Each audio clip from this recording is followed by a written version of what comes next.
Hello everybody, welcome back to my YouTube channel Anjan Shiv.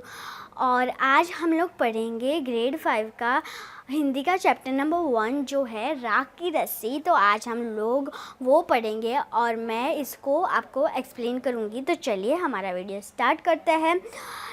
लोनोपगार Tibet के 32वें राजा San गमसन गापो के मंत्री थे। वे अपने हाजिर जवाबी और चालाकी के लिए दूर दूर तक मशहूर थे। तो यहाँ पर एक लोनोपगार है, वो तिब्बत के 32वें राजा जो थे। तिब्बत एक एरिया है वहाँ का, और वहाँ के जो राजा थे सैन गमसन, उनके मंत्री थे लोनोपगार। तो और जो लोनोपगार थे वो अपनी हाजिर जवाबी और चालाकी के लिए दूर दूर तक मशहूर थे। हाजिर जवाबी के लिए यानी कि कोई अगर हमें क्वेश्चन करे तो हम उसे तुरंत आंसर दे देते हैं, तो उसे हम हाजिर जवाबी कहते हैं। और चालाकी तो आप सबको मालूम ही है कि उसे हम हिंदी में कहते हैं क्लेवरेस्ट। ओके, तो उसके लिए दूर दूर तक मशहूर थे। ठीक है, तो अब पढ़ते हैं आगे। कोई उनके सामने टिकता न था। चैन से जिंदगी चल रही थी, मगर जब से उनका बेटा बड़ा हुआ था, उनके लिए चिंता का विषय बना हुआ था।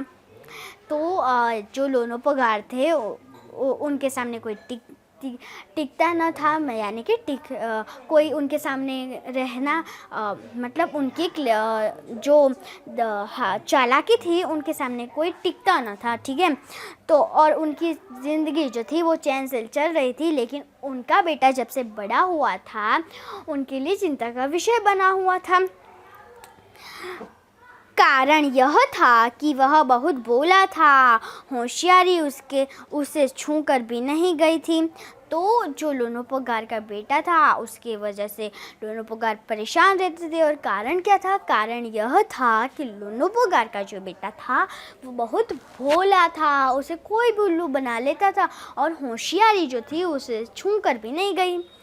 फिर लोनोपगार ने सोचा, मेरा बेटा बहुत सीधा साधा है, मेरे बाद इसका काम कैसे चलेगा? तो लोनोपगार जो थे उन्होंने सोचा कि मेरा बेटा जो है वो बहुत भोला भाला है, मेरे बाद इसका काम कैसे चलेगा? एक दिन लोनोपगार ने अपने बेटे को 100 भेड़ें देते हुए कहा, तुम इन्हें लेकर शहर जाओ, मगर इन्हें मारना या बेचना नहीं, इन्हें वापस लाना 100 के जौहरों के साथ। ठीक है, तो एक दिन क्या किया, लोनोपगार ने अपने बेटे को बुला लिया और उसे क्या दिया, 100 भेड़ें दी और कहा कि जाओ इन्हें लेकर शहर जाओ, और इन्हें मारना या बेचना नहीं, इन्हें 100 के 100 वापस लाना है, और इनके साथ जौ के 100 बोरे भी लाने हैं। ठीक है,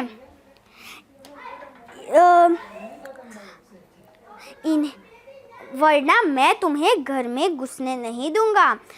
इसके बाद उन्होंने बेटे को शहर की तरफ रवाना किया। तो जो लोनोपगार थे उन्होंने 100 भेड़ें दे दी और कहा कि जाओ इन्हें लेकर तुम जाओ, और हाँ याद रखना कि इन्हें मारना या बेचना नहीं है तुम्हें, और जौ के 100 बोरों के साथ लाना है। ठीक है, वापस 100 के 100। और फिर उन्होंने कहा कि अगर ऐसा नहीं किया, तुमने इनमें से किसी एक को मार डाला और फिर जौ के 100 बोरे लाए, या फिर इनको वापस लाए जौ के 100 बोरे नहीं ला सके, तो मैं तुम्हें घर में घुसने नहीं दूंगा।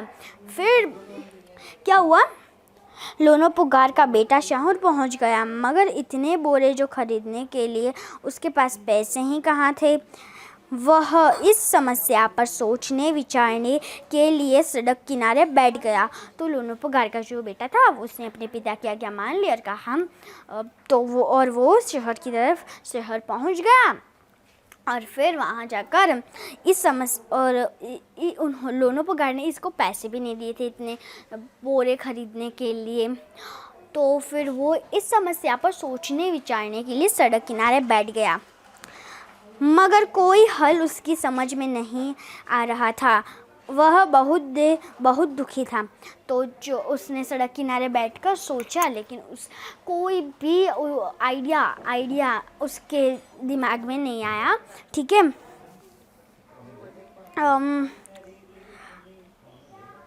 तभी एक लड़की उसके सामने आ खड़ी हुई। क्या बात है, तुम इतने दुखी क्यों हो?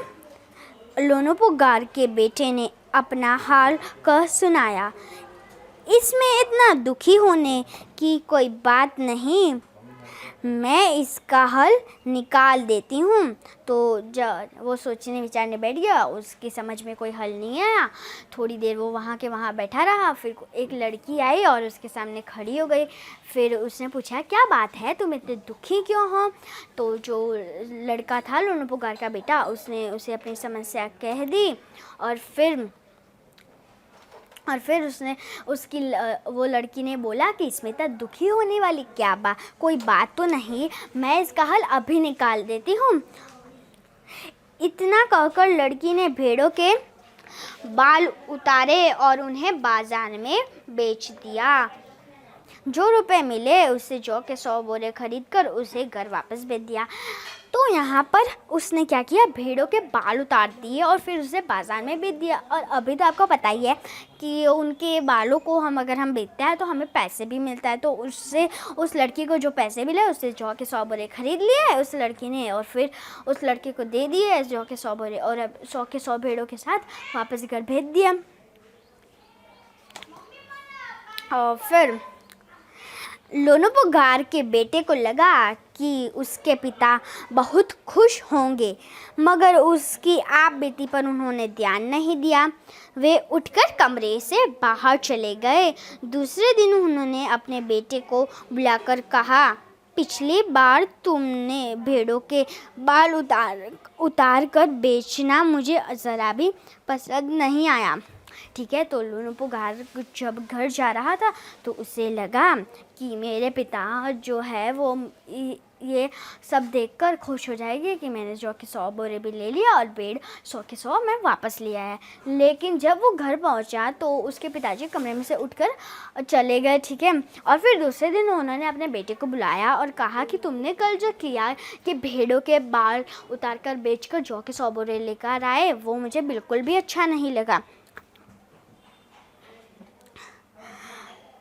अब तुम दोबारा उन्हीं भेड़ों को लेकर जाओ, उनके साथ जौ के 100 बोरे लेकर ही लौटना। तो फिर उसके पिताजी ने कहा कि अब फिर से तुम वहाँ शहर जाओ और उन्हीं भेड़ों को लेकर जाना जिस भेड़ों को तुम कल लेकर गए थे। तो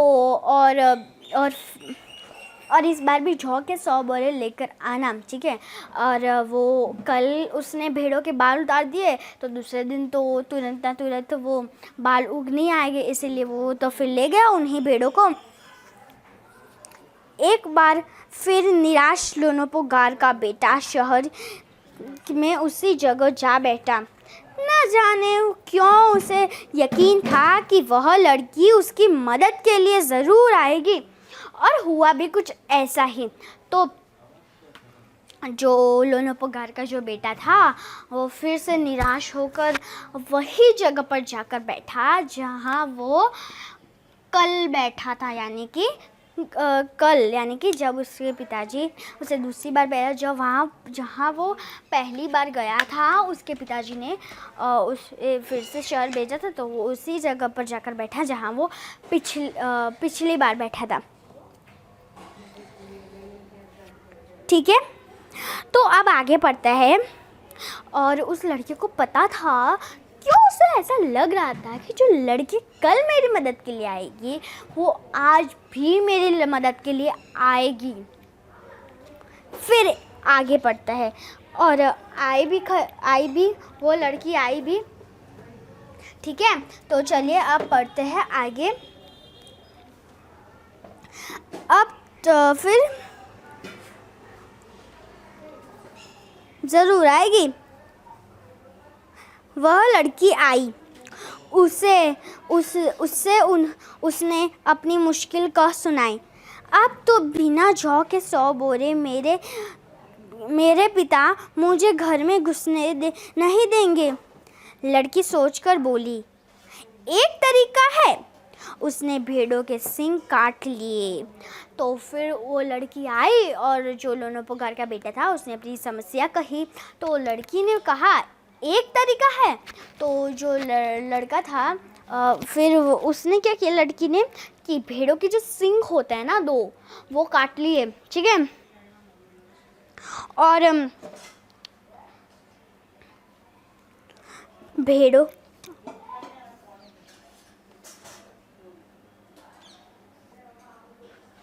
भेड़ों के सींग काट लिए।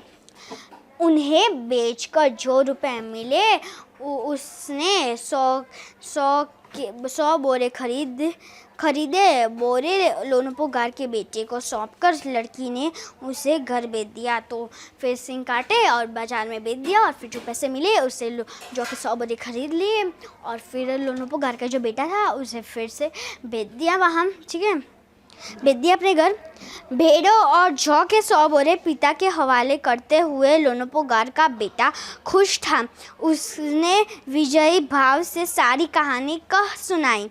तो अब जो लोनोपोगार का जो बेटा था उसने 100 के 100 अपना जौ के 100 बोरे और भेड़े लेकर घर जाया और उसने विजय भाव से, यानी कि मैं जीत गया, ऐसी एक्साइटमेंट से उसने अपने पिता को, ये जो सारी स्टोरी हुई कि लड़की ने उसकी मदद की और कैसे उसने एक तरीका निकाला और फिर ये सब किया, उसने अपनी सारी स्टोरी अपने पापा को सुना दी,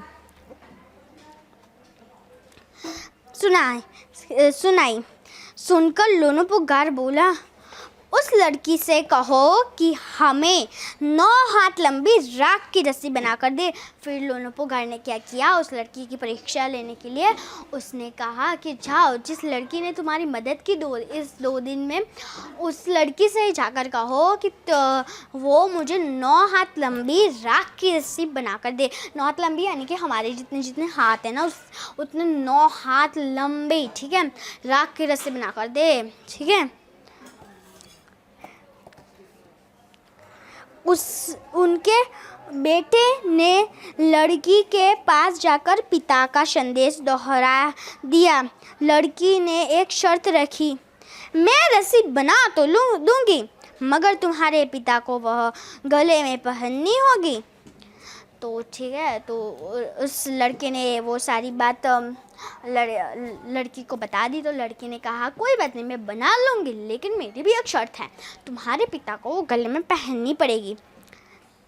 लोनोपोगार ने सोचा, ऐसी रस्सी बनाना ही असंभव है, इसीलिए लड़की की शर्त मंजूर कर ली। अगले दिन लड़की ने 9 हाथ लंबी रस्सी ली, उसे पत्थर के सील पर रखा और जला दिया, ठीक है।